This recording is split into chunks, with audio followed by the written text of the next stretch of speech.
legislation coming out of the State House would affect, primarily school funding. There was a town hall this week that was put together by Councilwoman Karen White. Really, really great attendance at that, but there was a lot of folks that couldn't attend and have been asking if there was a live recording of the session, and there wasn't. So real quickly, I thought I would just put together this quick recording of that slideshow and just kind of walk through it with everybody. And if you want to take a look at it, and if you have questions after that, feel free to go ahead and send me a message. So I am going to share that presentation right now. And present.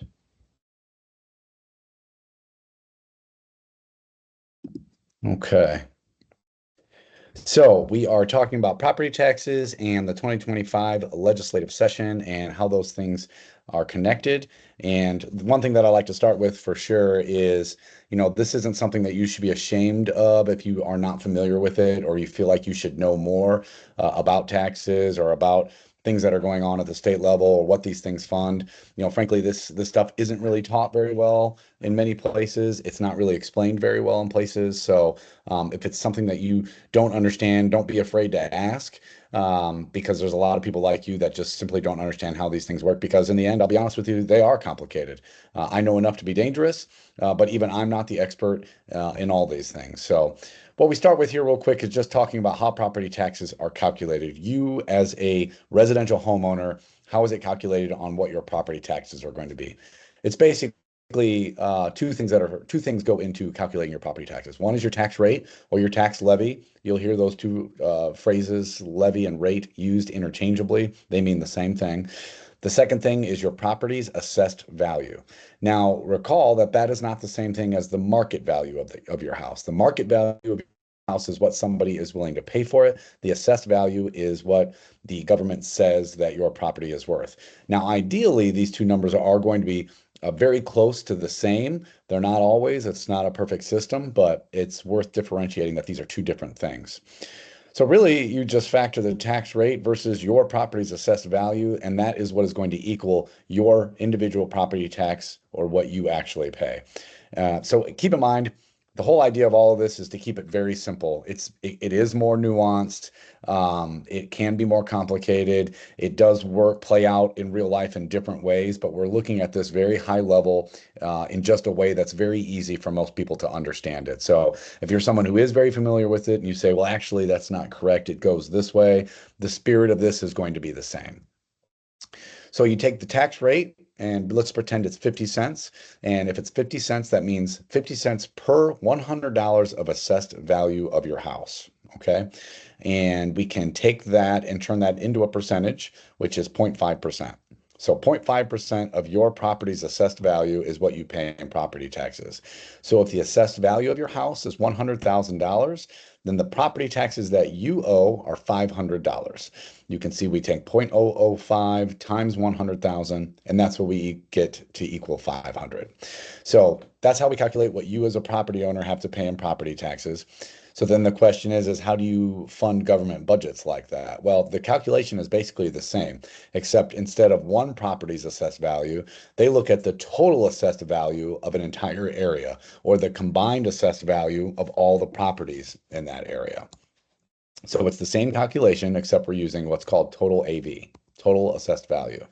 And you take that tax rate times that total assessed value, and that is the maximum amount of money that the government budget can generate in revenue from property taxes. So the example here is if you have 5 houses in one area and each of them have an assessed value of $100,000 and you have a tax rate of 50 cents. Well, what's the total assessed value of that area? Well, it's going to be $500,000 because you take 5 houses with an assessed value of $100,000 and that equals $500,000. And then you just do the same calculation. You take it against that tax rate. And what you can see here is the revenue generated for a government budget would be $2,500. In reality, government budgets typically start out with the budget and what they need to fund, and then it sort of works backwards to create that tax levy. But again, we're just trying to keep things simple here so that people get a good grasp of how the system actually works. So an important joke that I like to make here is that when it comes to assessed value, size actually does matter. And all things are not equal when it comes to different areas and what their assessed value is. A great example of that is here in St. Joseph County. You have two different townships. If you take Harris Township, which is the Granger area, which is the Walkerton area, and we take a look at those and use those as our example here. Well, when we take a look at the property tax revenue, what's generated from property taxes for those townships in those areas, you see the Lincoln Township has $102,000 in revenue. Harris Township has $144,000 in revenue. So you see that and you might think, well, that's because Harris Township has a higher tax rate than Lincoln Township. That's actually not correct. When you really look at it, you can see that Lincoln's tax rate is 6 cents per assessed $100 of assessed value. And in Harris Township, it's 0.0078 or less than 1 cent per $100 of assessed value. So Lincoln Township's tax levy is almost 10 times higher than Harris Township's.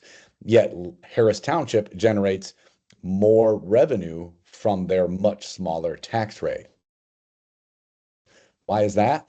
Well, because of the total assessed value of the area. The net assessed value in Lincoln Township is $56 million, and the net assessed value in Harris Township is $1.5 billion. And it makes sense for what you know of these two areas. Walkerton is rural, it's not very densely populated, there's not a ton of properties down there. So there's not a ton of value down there. You go up to the Granger area, very densely packed in houses, businesses, farmland, and that is what creates a higher value for that area. Okay, so the factors that you look at here are geography, demographics, their history, their responsibilities. And when we talk about schools, which is the subject of most of this presentation, schools are very expensive to maintain, school districts. There's lots of buildings, there's lots of property, there's lots of staff, there's lots of things that they do, and that's something that we have to keep in mind. So the question is, where do property taxes go? So a lot of people think a lot of different taxes in there. So the question that comes up is, do your property taxes go to the federal government? Well, the answer is no, they don't go to the federal government. Your federal government is funded from the federal income tax, the corporate tax, payroll tax, excise tax, and kind of some of these other small taxes, but not property taxes. So then a lot of people say, well, then your property taxes must go to the state government. That's actually not true either. Your state government is primarily funded from the state income tax. Then there's the sales and corporate tax. And then they do a lot of federal pass-through dollars. A lot of state money that flows through the state of Indiana is actually federal money, and it just passes through the state. So then who gets your property taxes? It's actually your local government. That's what is the primary funding mechanism for your local government. Now, they do get some other funding. There's a local income tax, there's grants and excise tax, but the primary funding mechanism for local government is your property taxes. And this is the list. Here in St. Joe County, these are all of the different taxing units in this county who get a cut of property taxes. So the county government gets it, your airport gets it, township government, your library system, your school system, city and town, if you live in one. And then if you have a fire district, if you live in an area that needs a separate fire tax, and if you live in an area like the city of South Bend that has a public service or a public transportation system, which we have here in South Bend, Transpo, they also have a tax. Now, what's important to remember is each one of these entities is allowed to set its own tax rates. Some of them have to get approvals from different elected bodies and things, but generally speaking, they set their own budgets, they set their own tax rate. Okay, so exactly where you live within the county is what's going to determine who represents you and whose property taxes you're paying. So I'm going to look at 4 distinct areas of the county denoted by the stars here. And here I have listed out that if you live in downtown South Bend, here is all the individuals that you're paying property taxes to. So you have the county and the airport, you live in Portage Township, you are in the St. Joseph County Library System, you are in the South Bend Community School System, you live in the city of South Bend, you do not have a fire tax because the city of South Bend provides your fire protection, and then you have the public transportation system of Transpo. So that changes if we go somewhere like to downtown Mishawaka. You're still paying the St. Joe County and Airport, but now you're in Penn Township. Now you're in the Mishawaka Penn Harris Library System. You're in the Mishawaka School System. You live in the city of Mishawaka. So they're all the individuals that are getting your property taxes. Again, there is no fire tax because the city of Mishawaka provides fire protection for downtown Mishawaka. Then if you look at an area like Walkerton, again, the county and airport are on there. They are now in Lincoln Township. And they actually have their own library system down there, the Walkerton Lincoln Library System. They have their own school system down there, John Glenn. The town of Walkerton has a tax rate, and the town of Walkerton provides fire, so there's no fire tax. And finally, you look at an area, Harris Township, that we talked about earlier, that's Granger, okay? So again, St. Joseph County and South Bend Airport, just like everywhere else, except now the township government is Harris. They actually have the library system as the Mishawaka Penn Harris Library System. They're in the Penn school system. There is no city or town government in Granger, right? So Granger is a U.S. Census designated area. It is not an incorporated town. There is no mayor. There is no town council. It is just an unincorporated area named Granger. Now, they do pay a fire tax up there. They are a member of the Clay Fire Territory, so that is a separate tax that shows up on your tax bill if you live up in Granger. And then again, there is no transportation system up there, so there is no tax. So if we look at these all side by side, we can see here are the tax rates for South Bend. And as you can see, so each one of those areas is able to set what their different tax levies are going to be. So the county has 59 cents, the airport has 38 cents, Portage Township is 9 cents, and so on and so forth, all the way down, and you can see a combined tax rate here at the bottom. So we can go all the way through to Mishawaka, Walkerton, and Granger, and see what all those different tax levies are from those different taxing units and how it combines to form the total property tax rate here at the bottom. So just pointing out that the county and airport tax is the same no matter where you live because it's the same for everybody. And that's who represents all of those areas. We're going to be talking about the schools. And so there's some interesting things that we see here with the school system tax, and we'll talk about that here in a second. And then just a note here that these total tax rates are interesting for comparison's sake, but we're actually, if you live in the city of South Bend, you're not actually paying a full $5 on your $100 per $100 of assessed value, and that is because of the property tax caps.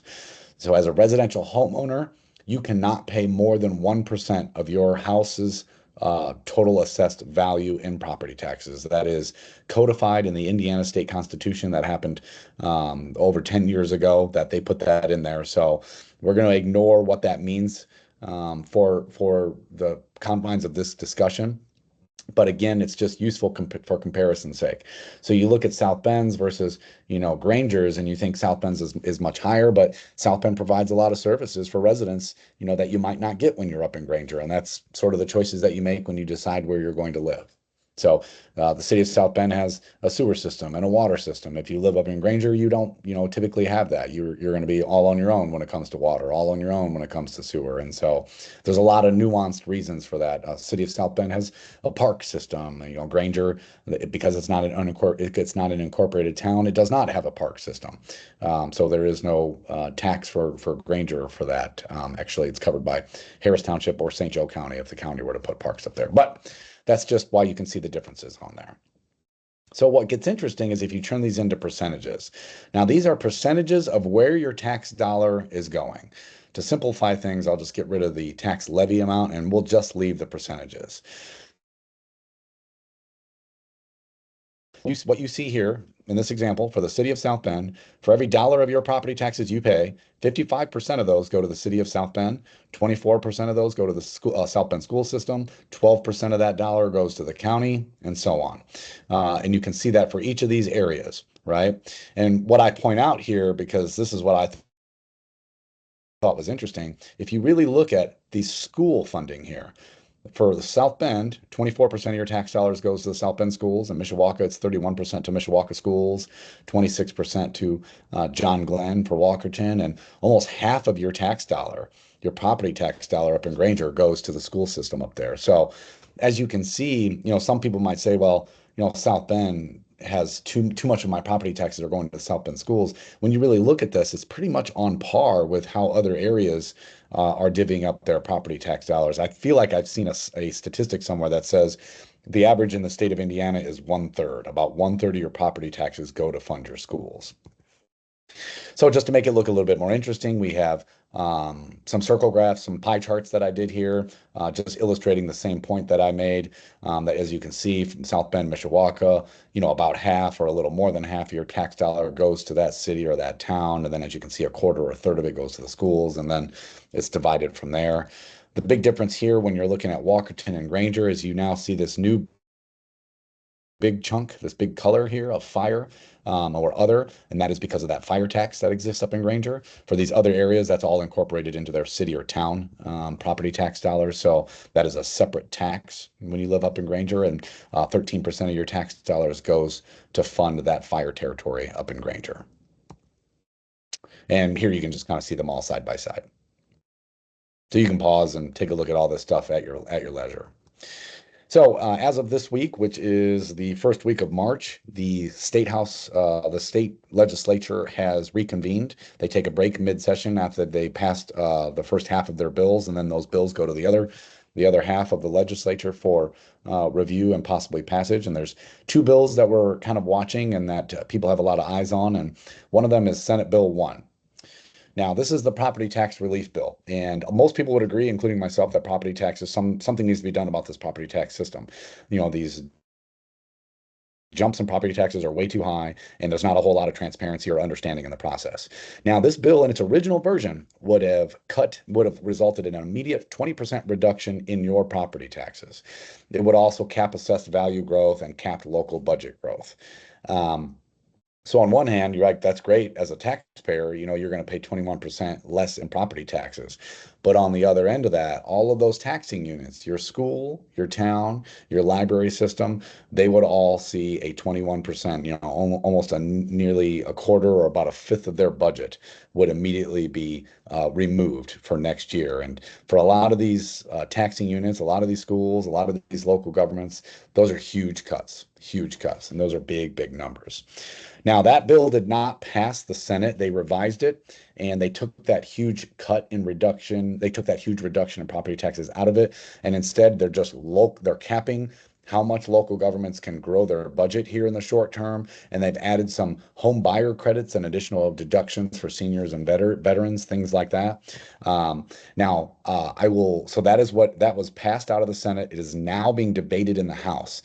But I will warn you, the governor has already made it very clear that he does not like this bill, and it requires his signature for it to go into effect.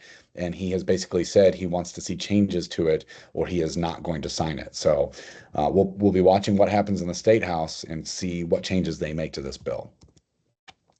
So what you can see here is I just pulled one example for if that original version of that bill would pass with that 21% reduction over the next 3 years, all of those taxing units, the school, the library, the town, the county, here in St. Joe County, this is what they would lose. They would lose 56 million next 1 year, 70 million the next year, and then 86 million the third year after that. Then down here, you can see just the effect it would have on South Bend schools. So for South Bend, that original bill is down here.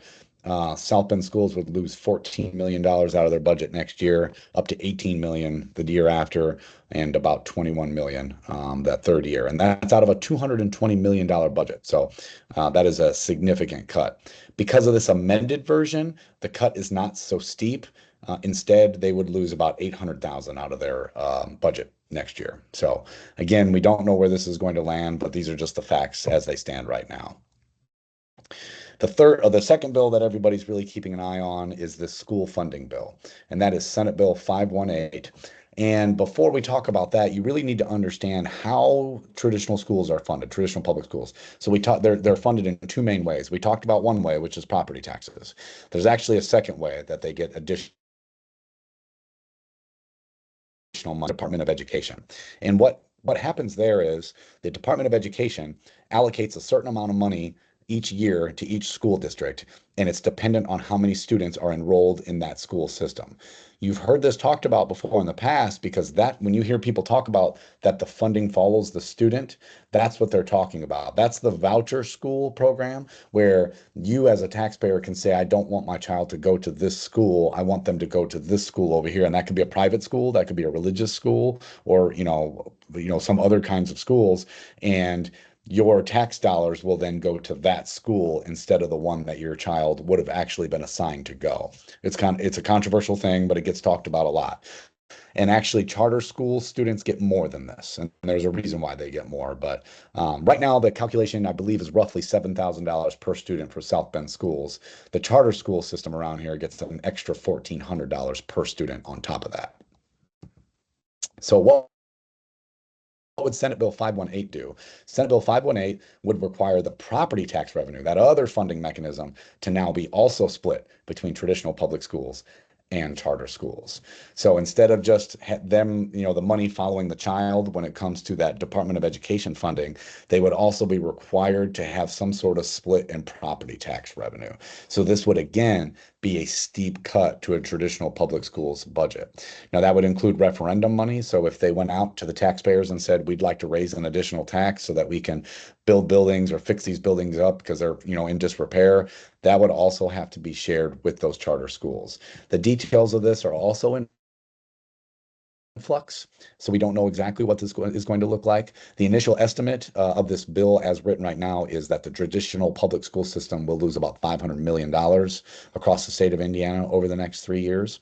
And so again, South Bend schools in particular have a $220 million budget. 86 million of it comes from the state Department of Education funding, and that's what changes every year. That is the funding that is being shared with charter schools, and you see decreasing every year. So this property tax revenue sharing bill would basically be a second bite out of the apple. That would be an additional hit on the traditional school budget. So right now. We don't know where these things are going to land, but these are the things that you should know about, and these are the funding mechanisms. So that the more that you know, the more you can have an opinion on, the more you can advocate for what you want to see in your local government. If some of these cuts were to happen, you are going to have you're going to feel those effects for sure. There are simply things that your local governments, that your schools, that your counties, your health departments, your parks, your police, fire, that there's some things that they will simply just have to cut if some of these steep budget cuts were to occur. So how that all shakes out remains to be seen. If you have questions, feel free to send them over to me, and I'd be happy to answer them to the best of my ability.